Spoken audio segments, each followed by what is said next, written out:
तो तुम्हें कोई भी परेशानी, किसी भी तरह का चिंतन विक्षेप में नहीं आना चाहिए कि नाम जप के लिए जैसे बने, जैसे जबरदस्ती जिह्वा से आप नाम उच्चारण, यहां जिह्वा की बात करें, केवल जीभ से अभ्यास तुम बना लो, जो नाम तुम्हें प्रिय लगे या जो गुरुदेव ने दिया हो। जीव के द्वारा प्रभु के नाम की आवृत्ति अगर निरंतर होने लगे तो बहुत जल्दी हृदय के जो पाप वासना मल हैं वो सब नष्ट हो जाते हैं। ध्यान से सुनो इसे। यदि हम बहुत काल तक, पातंजलि जी ने भी कहा, दीर्घ काल निरंतर सत्कार सेवितो दृढ़ भूमि, दीर्घ काल तक निरंतर आदर के साथ नाम जप करे, तो कह रहे जीव के द्वारा प्रभु के नाम की आवृत्ति निरंतर होने से पूर्व के जितने मल हैं, जितने संचित पाप हैं, जितने विक्षेप हैं, वो सब नष्ट हो जाते हैं। अभी तो शुरू ही नहीं किया है, अभी तो विक्षेप ही विक्षेप है, मल ही मल है, और आप कहते हो हमारे दुख दूर हो जाए। नाम जप करो, दुख दूर होने की बात क्या, दुख की निशानी नहीं रह जाएगी। जैसे अगाध समुद्र में मछली किलोल करती है, ऐसे हरि शरण में जो जीव होता है, भजन करता है, उसे अपार सुख मिलता है। सुखी मीन जिमि नीर अगाधा। अब तीसरी बात है, ये बहुत क्रम से जोर की, जैसे स्मृति तो उससे सब कुछ अनुभव होगा, पर उसकी प्राप्ति नाम जप से होगी। अब नाम जप में हमारी रुचि, नाम जप में हमारी भावना पुष्ट हो, उसके लिए कह रहे हैं तीसरी बात बहुत आवश्यक है, भगवान की कृपा पर पूर्ण विश्वास होना। ये तीसरी जो बात है, ये बहुत जोर की बात है। कृपा पर विश्वास हो जाना, भगवान हम पर कृपा किए हैं और उनकी कृपा से हमको निश्चित भगवत प्राप्ति होगी। कई बार विश्वास की, कृपा की चर्चा हुई है। ये तीसरी बात बहुत आवश्यक है उपासक के हृदय में। भगवान के कृपा बल से अब मुझे निश्चित भगवत प्राप्ति होगी, इसमें कोई संदेह नहीं है। देखो, पहली बात, स्मृति से सब कुछ प्राप्त हो जाएगा, पर बड़ा कठिन है, क्योंकि स्मृति तो हमारी जगत के भोगों की चल रही, संसार की, देह की। तो बोले नाम जप जो है वो आपकी स्मृति को जागृत कर देगा।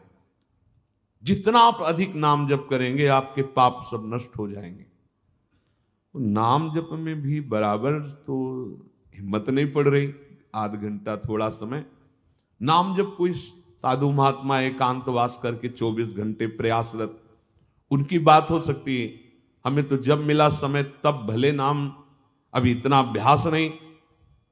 तो बोले निरंतर नाम जप और स्मृति दोनों को जागृत करने की सामर्थ्य तीसरी बात में है। भगवान की हम पर बहुत कृपा है। भागवत में भी एक जगह कहा है कि जो भगवान की कृपा का अनुभव करते हुए प्रारब्ध के अनुसार दुख सुख आता है, उसे भोग लेता है, शिकायत नहीं करता, उसमें विचलित नहीं होता है, और हर समय भगवान की कृपा का, जो हमारे ऊपर बहुत कृपा है, तत्यनुकंपा, ये श्लोक ऐसा है, उसे भगवत प्राप्ति ऐसे हो जाती है जैसे पिता की संपत्ति पर पुत्र का अधिकार स्वयं हो जाता है। ऐसे हर समय भगवान की कृपा का अनुभव करना बड़ी कृपा है हमारे ऊपर। जो दुख सुख आवे उसे सह लेता है, भगवत चिंतन, वो निश्चित भगवत प्राप्त हो जाता है। तीसरी बात हृदय में बैठालनी कि भगवान की कृपा बल पर भगवत प्राप्ति बिल्कुल निश्चित हो गई मेरी। ये मानने में क्या जाता है तुम्हें? तो आप कह दो कि हमारे अंदर तो विकार हैं, अभी भजन नहीं। भगवान की कृपा बल की बात कर रहे हैं। पहली स्मृति, दूसरी नाम जप, तीसरी बात करें कृपा बल पर। उनकी कृपा से क्या नहीं हो सकता? कहो कृपा ते कहा ना हुई।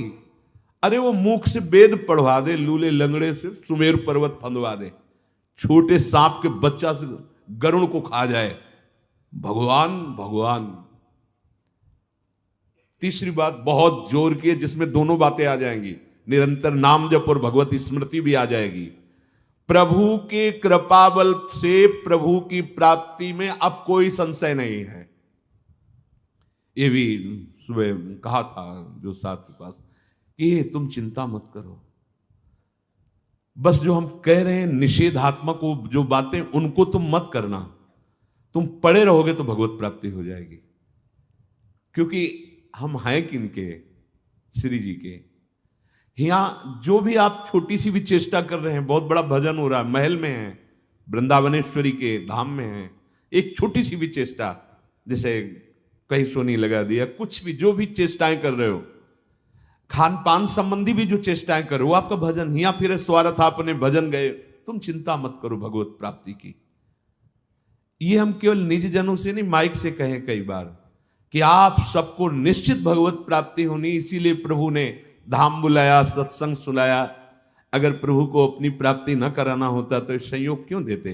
हम फंसे होते माया प्रपंच में। तो तीसरी बात कि अब हमें कोई संशय नहीं, मेरे को भगवत प्राप्ति निश्चित होगी, क्योंकि मुझे भरोसा है श्री जी का, मुझे भरोसा है वृंदावन का, मुझे भरोसा है आचार्य और गुरु का। अब ये बातें हमें डर पाओ मत। हाँ, हमारी कमजोरी है, हम अभ्यास कर रहे हैं भजन का, पर अब मुझे ये नर्क स्वर्ग अपवर्ग आसने ये आ गया भरोसे से, ये कृपा का भरोसा हुआ तो बात आ गई। मानो भगवान की प्राप्ति बस मेरे को हो ही गई, ऐसे रोज सोचना है। हे महापुरुषों के वचन है। तीसरी बात बहुत जोर की है, नाम जप और भगवत स्मृति इसी में आ जाएगी, क्योंकि भगवान की कृपा से सब कुछ हो जाता है। मुझे इस जन्म में भगवत प्राप्ति पक्का होगी भगवान की कृपा बल से, प्रियाजू की कृपा से। अब मुझे ऐसी भावना करनी कि बहुत जल्दी भगवत प्राप्ति मेरे में अब अनुभव हो रहा है कि प्रियालाल की कृपा बढ़ रही, विकार क्षीण हो रहे हैं, भाव बढ़ता जा रहा है, मुझे बहुत जल्दी भगवत प्राप्त। ये सोचना है, सोचना है। जब हम गंगा किनारे भ्रमण कर रहे थे तो एक लाल जी योगी नाम के महात्मा थे, तो रात्रि में, प्राय संत जन रात्रि में जगते हैं, तो उनसे मिलने गए, तो रेत में ऐसे कपड़े का वो तंबू उसी में थे। उन्होंने कहा देखो तुम्हें जो बनना है वो सोचो, जो सोचोगे वही बन जाओगे। तो छोटी सी डायरी रखते थे, एक पेन लिखा उसी समय, आज भी वो लिखी रखी, जो तुम्हें बनना है वो सोचो, वैसा सोचो, जैसा सोचोगे वैसा तुम बन जाओगे। सोचो, भगवान की हम पर बहुत कृपा है, हमारे अंदर दैवी संपदा बढ़ रही है, विकार धीरे धीरे क्षीण हो रहे हैं, मतलब मुझे प्रभु मिलने वाले हैं, मुझे प्रभु मिलने वाले। आप देखो इसका प्रभाव देखो, प्रभु की कृपा से अवश्य अवश्य अवश्य मुझे भगवत प्राप्ति होगी।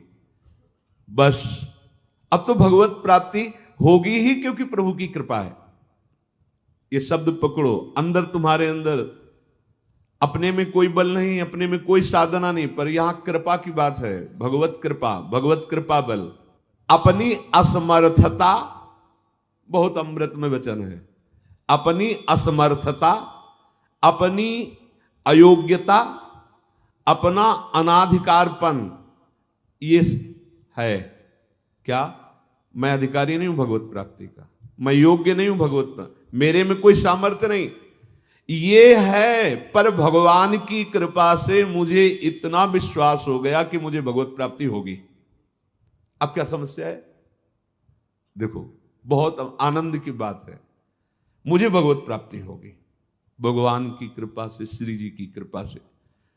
ये शब्द इतना असीम प्रभावशाली है कि आप जो ही ये बात हृदय पे लाएंगे तो आपके सारे दोष, विकार, विघ्न, अड़चने, बाधाएं ये नष्ट होती चली जाएंगी। ये देखो महापुरुषों के अनुभव होते हैं। मत चित्ता सर्वदुर्गाणि मत प्रसादात तरिष्यति, भगवान कह रहे मत चित्ता सर्वदुर्गाणि मत प्रसादात तरिष्यति।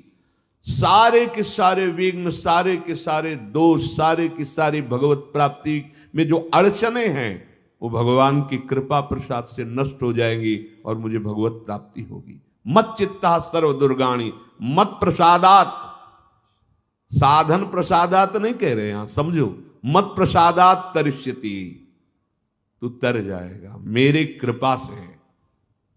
ये मेरे प्रभु की घोषणा है कि मेरे प्रसाद से, मेरे अनुग्रह से तुम्हारे सारे विघ्न नष्ट हो जाएंगे और तुम त्रिगुणात्मिका माया को लांघ करके मेरे को प्राप्त कर लोगे।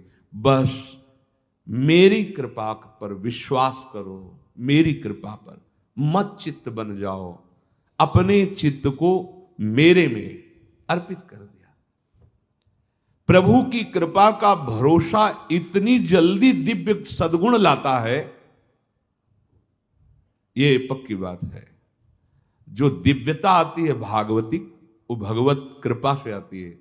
और ये कृपा तभी अनुभव में आती है, तो पर अनुभव में तभी आती है जब ये बात आ जाती है कि मैं असमर्थ हूं, मैं अयोग्य हूं, मैं अनाधिकारी हूं।